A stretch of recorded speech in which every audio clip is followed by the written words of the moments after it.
అనధికారికంగా కట్టి అంటే ఎటువంటి అప్రూవల్స్ లేకుండా కట్టి, వాళ్ళు కొంతవరకు పర్మిషన్ ఇస్తే మనం మిగిలినవి కట్టేసి ఇబ్బంది పడుతూ ఉంటాం చూడండి. బిల్డింగ్స్, భవన నిర్మాణాలకి బీపీఎస్ కోసం ఎప్పటినుంచో చూస్తున్నామండి. అంటే బిల్డింగ్ ప్లానలైజేషన్ స్కీమ్ అంటాం దీన్నే. అంటే కట్టేసాం, పొరపాటు జరిగిపోయింది.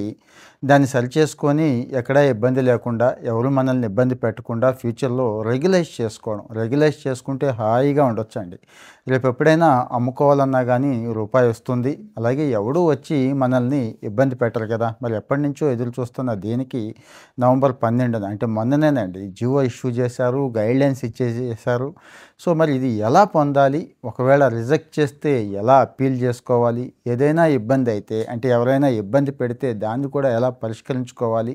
న్యాయంగా, ధర్మంగా ఈ చట్టం ఏం చెప్తోంది? చట్టం మీన్స్ మొన్న రీసెంట్‌గా ఇష్యూ చేసిన జివో ప్రిన్సిపల్ సెక్రటరీ గారు ఎంఏయుడి రిలీజ్ చేస్తారు ఈ జివోని. ఆ జివో ఏం చెప్తోంది, ఏంటి అనేది అన్ని విషయాలు చెప్తానండి. అంటే ఇక్కడ సమస్యలు పరిష్కారం కూడా చెప్తాను పూర్తిగా. సో, మరి పూర్తిగా చూసి అంటే మీకు ఉపయోగపడినా, పడకపోయినా ఎవరో ఒకళ్ళకి ఉపయోగపడుతోంది. ఆ సమస్య ఉన్న వాళ్ళకి దయచేసి షేర్ చేయండి. ఇలాంటి సమాచారం అంటే ప్రభుత్వానికి సంబంధించి ప్రభుత్వం మనకి ఏదైతే చేయాలనుకుంటుందో కొన్ని వెసులుబాట్లు, స్కీమ్స్ ఇచ్చిందో అవన్నీ కూడా కాస్త డీటెయిల్డ్‌గా చెప్దాం అనుకుంటున్నాను. ఎందుకంటే సమస్యలు పరిష్కరించే స్థానంలో ఉన్నాం కాబట్టి అవి కూడా చెప్తానండి. ఈజీగా మీ సమస్య ఎలా పరిష్కారం అవుతోంది అనేది కూడా చెప్తాను. 2025 ఆగస్ట్ అండి, గుర్తుంచుకోండి. 2025 ఆగస్టు లోపున్న ఇళ్ళకే, ఆ తర్వాత ఇళ్ళకి ఇది అప్లై కాదు. 1985 నుంచి స్టార్ట్ చేశారు. సో, మంచి అవకాశం అండి. 1985 నుంచి స్టార్ట్ చేశారంటే ఆల్మోస్ట్ ఆల్ ఈరోజు ఉన్న బిల్డింగులన్నిటికీ అప్లై అయిపోతుంది. అలాగని ఇదేదో గవర్నమెంట్ ఇబ్బంది పెట్టడానికి, డబ్బు సంపాదించడానికి అనుకుంటారేమో, కాదండి. రెగ్యులైజ్ చేసుకోవాలి. అది ధర్మం కాబట్టి. అంటే పట్టణ ప్రణాళిక ఎలా ఉండాలో అలా ఉంటేనే ఆ పట్టణాల కాస్త పరిపాలన అనేది కాస్త బావుంటుందండి. లేకపోతే ఎన్ని ఇబ్బందులంటే అన్ని ఇబ్బందులు వస్తాయి. పైగా మీరేదైతే కట్టారో ఆ డబ్బు ఎక్కడికి పోదండి. ఆ టౌన్‌లోనే ఖర్చు పెడతారు. అక్కడే డ్రైనేజీల దగ్గర నుంచి అక్కడే చాలా వసతులు కల్పించాలి కదా! వాటి మీదే ఇవన్నీ కూడా ఖర్చు పెడతారు. పార్కుల దగ్గర నుంచి అన్నీ కూడా. సో, మరి 4 నెలలు టైం ఇచ్చారండి. అంటే ఇప్పటి నుంచి 4 నెలల దాకా అవకాశం ఉంది. అప్లై చేసుకోండి. అప్లై చేసిన తర్వాత మీ దరఖాస్తు 6 నెలల లోపు పరిష్కారం చేసేస్తారండి. పొరపాటున రిజెక్ట్ అయితే అప్పీల్ చేసుకునే అవకాశం ఉందండి. మీకు అన్యాయం జరిగింది అనిపిస్తే ఎవరిని కాంటాక్ట్ చేయాలో అది కూడా ఇస్తాను. ఇవన్నీ కూడా మీరు జాగ్రత్తగా నోట్ చేసుకోండి. అయితే దీనికోసం ప్రత్యేకంగా ఒక పోర్టల్‌ని ఇచ్చింది గవర్నమెంట్ bps.ap.gov.in అండి.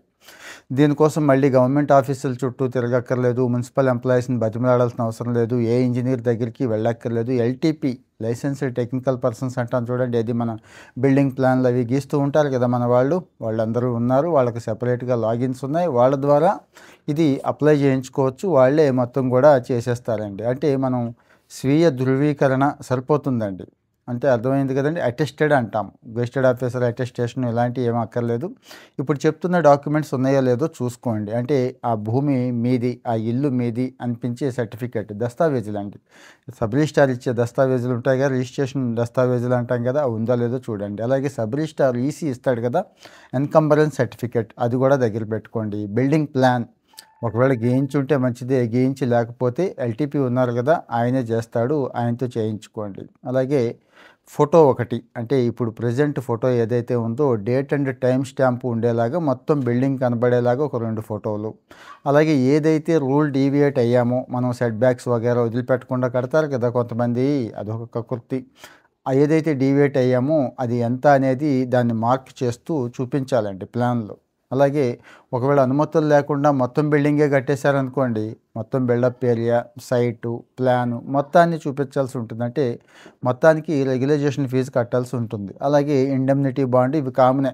ఎప్పుడైనా రోడ్డు వెడల్పు చేస్తే నాకు అభ్యంతరం లేదని చెప్పి మనం ఒక ధృవపత్రం మీద సంతకం పెట్టి ఇవ్వాలి. అదొకటి. అలాగే లైసెన్స్డ్ స్ట్రక్చరల్ ఇంజినీర్‌తో బిల్డింగ్ స్ట్రక్చర్‌కి సర్టిఫికేట్, స్ట్రక్చరల్ స్టెబిలిటీ సర్టిఫికేట్ అంటాం. ఇవన్నీ కూడా ఉండేలా చూసుకోండి. ఇంకా క్రమబద్ధీకరణకి రేట్స్ ఎలా ఉన్నాయంటే డిఫరెంట్ ఉంటాయండి. రెసిడెన్షియల్‌కి ఒకలా ఉంటాయి, కమర్షియల్‌కి ఒకలాగా ఉంటాయి. సంస్థలు ఉంటాయి కదా! వ్యాపార సంస్థలు, కాలేజీలు అలాంటివి ఉంటాయి కదండీ! గోడౌన్స్ ఇలాంటివి వాటికి ఒకలా ఉంటాయి.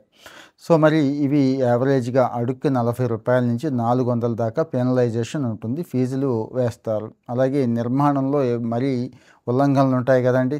వాటికి బల్క్‌గా 20,000 నుంచి 80,000 దాకా పెనాల్టీ ఏసే అవకాశం ఉంది. అలాగే అనధికార అంతస్తులు అంటే 2, 3 అంతస్తులకి తీసుకొని పైన ఇంకో ఫ్లోర్ వేస్తాం కదండీ! వాటికి అక్కడ అడుక్కి 120 నుంచి 200 దాకా వేసే అవకాశం ఉంది. అంటే ఈ జీవోలో ఉన్న విషయాలన్నీ మీకు చెప్తున్నాను. జీవో కూడా మీకు ఇక్కడ పెడతాను. అంటే ఆ కామెంట్స్ లింక్ ఇస్తాను. అక్కడ డౌన్లోడ్ చేసుకొని అవకాశం ఉన్న వాళ్ళంతా కూడా చదువుకోండి. ఇక ఎక్కడ తీసుకుంటారు సార్ ఈ రేటు అని మీకు డౌట్ రావచ్చు కదండీ! సబ్ రిజిస్ట్రార్ వాల్యూ ఈరోజు సబ్ రిజిస్ట్రార్ వాల్యూ ఏదైతే ఉందో అదే తీసుకుంటారండి. జనరల్‌గా సబ్ రిజిస్ట్రార్ వాల్యూ మీకు తెలుసు మార్కెట్ వాల్యూతో పోల్చుకుంటే సబ్ రిజిస్ట్రార్ వాల్యూ ఎప్పుడూ తక్కువ ఉంటుంది. 2, 3 రెట్లు కొన్ని చోట్ల 4, 5 రెట్లు కూడా తక్కువ ఉంటుంది కాబట్టి ఒక రకంగా అది ప్రజలకే బెనిఫిట్ అనుకోవచ్చు. ఇక రాయితీలు కూడా ఉన్నాయండి. అంటే అందరికీ అక్కర్లేదు.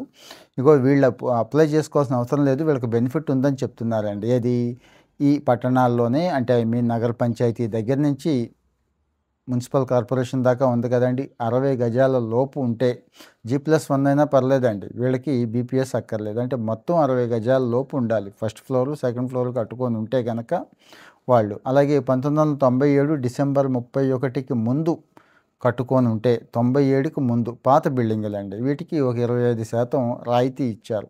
అంటే ఆ తర్వాత మొత్తం ఎంత మెన్షన్ చేస్తే అంత ఇందాకడ చెప్పుకున్నాం కదండీ రేట్లు 40 నుంచి 400 అని అలాగే కట్టాల్సి ఉంటుంది. ఇక నోటిఫైడ్ మురికివాడలు ఉంటాయండి. అన్ని మురికివాడలు మాది మురికివాడ అంటే కుదరదు. గవర్నమెంట్ నోటిఫై చేసినవి ఉంటాయి. అక్కడైతే 50% రాయితీ. అంటే ఆ మురికివాడల్లో 60 గజాల పైన ఉంటేనే సో మరి ఈ బీపీఎస్ ఎక్కడెక్కడంటే అన్ని నగరపాలక సంస్థలండి. పురపాలక సంఘాలు, గ్రామ పంచాయతీలు నగర పంచాయతీలు.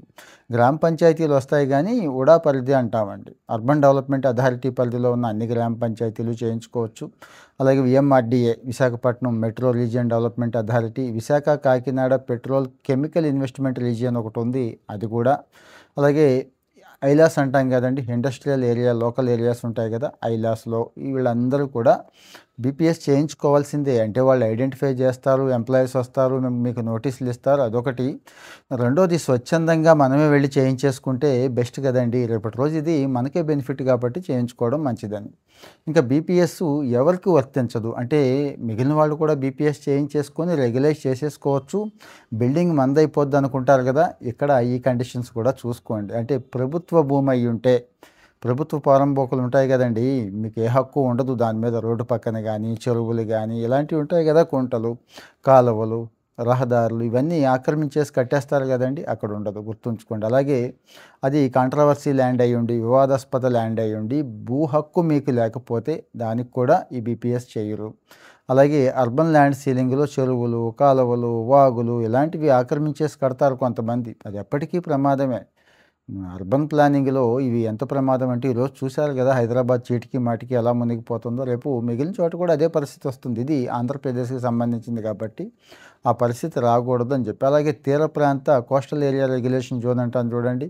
కోస్టల్ ఏరియాలో సముద్రానికి ఇంత తీరం తర్వాతే ఉండాలి, లోపు ఉండకూడదు అని ఉంటాయి. అంటే లోపు ఉండి నేను బీపీఎస్ పెట్టుకుంటానంటే కుదరదు, చెయ్యరు. అలాగే ఓపెన్ స్పేస్లు అండి, అంటే అప్రూవ్డ్ లేఅవుట్లోనే ఓపెన్ స్పేస్ వదిలేయాలి. ఒక పార్క్ వేసుకోవాలి, పార్క్ని కమ్యూనిటీ స్పేసెస్ కోసం అవసరాల కోసం ఉపయోగించుకోవాలి. కానీ ఇక్కడ ఏం చేస్తారు, ఇక్కడ కూడా వాడు దుర్మార్గంగా వీళ్ళని మాయ చేసి అమ్మేస్తే పాపం వీళ్ళు కట్టేసుకొని దానికి బీపీఎస్ అడుగుతారండి. అక్కడ చేయరు, ఎప్పటికైనా దాన్ని తీసేయాల్సిందే, గుర్తుంచుకోండి. అలాగే మరి డెడ్ లైన్ ఒకటి ఇచ్చారు కదండి, 2025 ఆగస్టు 13 అని. ఆగస్టు 13 తర్వాత కడితే మాత్రం ఈ బీపీఎస్ అప్లై కాదు. మరి ఏం చేస్తారు ఏంటి అంటే, అక్కడికి వెళ్ళి అప్లై చేసిన తర్వాత మిమ్మల్ని పిలుస్తారు, అన్ని డీటెయిల్స్ తీసుకుంటారు. 6 నెలల లోపు మిమ్మల్ని అయితే రెగ్యులైజ్ చేయించుకుంటారు. అంటే పేమెంట్ 6 నెలల లోపు కూడా మనం కట్టేసేయాల్సి ఉంది. ప్రొసీడింగ్స్ ఇష్యూ చేయాలి వాళ్ళు, లేకపోతే ఇష్యూ చేయకపోతే అప్పీల్ చేసుకునే అవకాశం కూడా ఉంది. మనం అప్పీల్ కూడా చేసుకోవచ్చు. అప్పీల్ చేసుకున్న తర్వాత 30 రోజులే ఇచ్చారు. అంటే అప్లై చేసుకున్న తర్వాత 6 నెలలు, ఒకవేళ ఏదైనా అన్యాయం జరిగి మనకి చేయకపోతే అప్పీల్ చేసుకోవడానికి 30 రోజులు. ఇక్కడికి ఇది అయిపోయింది కదండి. అంతా చెప్పారు, బాగానే ఉందండి, మా సైడ్ మేము కరెక్ట్గా ఉన్నాం, కానీ మాకు బీపీఎస్ చేసి పెట్టట్లేదు అనుకున్నప్పుడు ఒక బ్రహ్మాండమైన పరిష్కారం ఉంది. పురమిత్ర యాప్ ఉందండి. సరే, పురమిత్ర యాప్ కూడా మున్సిపల్ వాళ్ళదే కదండి, వాళ్ళు చేయట్లేదు, మీరు ఇలాగే బాగానే చెప్తారు అన్నప్పుడు సచివాలయం నుంచి రాష్ట్ర సచివాలయం దాకా అవకాశం ఉందండి మీకు. మీకోసం అని ఉంది, ప్రజా సమస్యల పరిష్కార వేదిక, దానికి వచ్చి అప్లై చేసుకోండి. అక్కడ అర్జీ పెట్టినా పర్వాలేదు, లేదండి నేను పై స్థాయిలో ఇస్తా అన్నప్పుడు మండలంలో డివిజన్లో జిల్లాలో కలెక్టర్ గారికి ప్రతి సోమవారం జరుగుద్దండి. ఆన్లైన్లో అయితే ఎప్పుడు కావాలంటే అప్పుడు మీకోసం అని కొట్టండి గూగుల్లో, అప్లై చేసుకోవచ్చు. స్వయంగా ముఖ్యమంత్రి గారే తీసుకుంటున్నారు, నారా లోకేష్ గారు తీసుకుంటున్నారు కదండి, అక్కడ కూడా వచ్చి ఇవ్వచ్చు. అంటే అంత దూరం రమ్మని కాదు నా ఉద్దేశం, అవకాశం ఉందని. సో వీళ్ళు ఏం చేస్తారంటే మీరు ఇచ్చిన దాన్ని తీసుకొని మళ్ళీ డిపార్ట్మెంట్కి పంపించి గట్టిగా అడుగుతారండి, స్క్రూటినీ చేయిస్తారు. ఎందుకు చేయలేదు, వీళ్ళది న్యాయం ఉంది కదా, ఎందుకు చేయరని చెప్పి ఆఫీసర్తో గట్టిగా అడిగి పని చేయిస్తారు. ఇది బీపీఎస్ క్లియర్ అవ్వకపోతే నేను అనుకోవడం క్లియర్ చేసేస్తారు. ఎందుకంటే ఏ పట్టణ సంస్థలు అన్నిటికీ డబ్బులు కావాలి, మీది రెగ్యులేట్ చేయాలి, సిటిజన్ సర్వీసే కదండి. ఇక్కడ ఎవరైనా కానీ లంచాలు గించాలు వగేరా అడిగినా, ఇబ్బంది పెట్టినా, ఇంకోటి ఉన్నా ఏసీబీ తెలుసు మీకు, ఏసీబీ కాల్ సెంటర్ నెంబర్ కొట్టండి వస్తుంది. లేదు పోలీసులు ఏసీబీ పట్టించుకోవట్లేదంటే మళ్ళీ ఇదే 1100లోనే పెట్టి మాకు చేయట్లేదు, లంచం డిమాండ్ చేస్తున్నారు, ఇలా కూడా అడగొచ్చండి. సో మరి మనం ప్రభుత్వానికి సంబంధించి ఏ స్కీమ్ ఉన్నా కానీ, ఏ మంచి అప్డేట్ ఉన్నా కానీ మనం చెప్పుకుంటున్నాం. Not only life style, education, ఇవన్నీ కూడా నేను మీకు షేర్ చేస్తాను. ఎందుకంటే మరి నేను చెప్తే కరెక్ట్గా చెప్తాను, అథెంటిక్గా చెప్తాను, సమాచారంతో పాటు పరిష్కారాలు కూడా మీకు ఇస్తాను కదండి పూర్తిగా. సో మీరు పర్సనల్గా కూడా మీ నెంబర్ పెట్టచ్చు, తప్పేం లేదు, మాకు అభ్యంతరం లేదు అనుకునేవాళ్ళు, నాకు ఈ సమస్య ఉంది జెన్యూన్గా అయితేనే. సో మా సిబ్బంది చూస్తారు, పట్టించుకుంటారు, మీకు కాల్ వస్తుంది, వాళ్ళు ఖచ్చితంగా పరిష్కారం చేస్తారు. మరి ఇంత మంచి ప్లాట్ఫామ్ అంటే యూట్యూబ్ కానీ, సోషల్ మీడియాని కానీ ఈ రకంగా సమస్యల పరిష్కారానికి కూడా వాడుకోవచ్చు అని చెప్పడం నా ఉద్దేశం. ఇదేమి ప్రమోషన్ వగేరా ఏమీ కాదు. సో మరి మీకేమనిపించింది, బాగున్నట్టయితే లైక్ ఇస్తే ఇంకో 10 మంది అంటే ఈ బీపీఎస్ కోసం ఎదురు చూసేవాళ్ళు చూసుకుంటారు. లేదు ఇంకా ఏమైనా డౌట్స్ ఉంటే దయచేసి సందేహాలు పెట్టండి. అంటే ప్రతి వీడియోకి అటు ఒక లైక్ అయినా ఇవ్వండి, లేదంటే మీ డౌట్ ఏదైతే ఉందో ఒక కామెంట్ అయినా ఇవ్వండి. దయచేసి రెండిట్లో ఏదో ఒకటి ఇస్తే నాకు కూడా ఓహో వింటున్నారు, వీళ్ళు ఉపయోగించుకుంటున్నారు, వీళ్ళకి ఉపయోగపడుతోంది ఈ సమాచారం అని మళ్ళీ నాకు కూడా చేయాలనిపిస్తుంది కదండి, అందుకోసమే అడుగుతున్నాను. మరి ఇంకో మంచి సమాచారంతో మళ్ళీ మీ ముందుకు వస్తాను.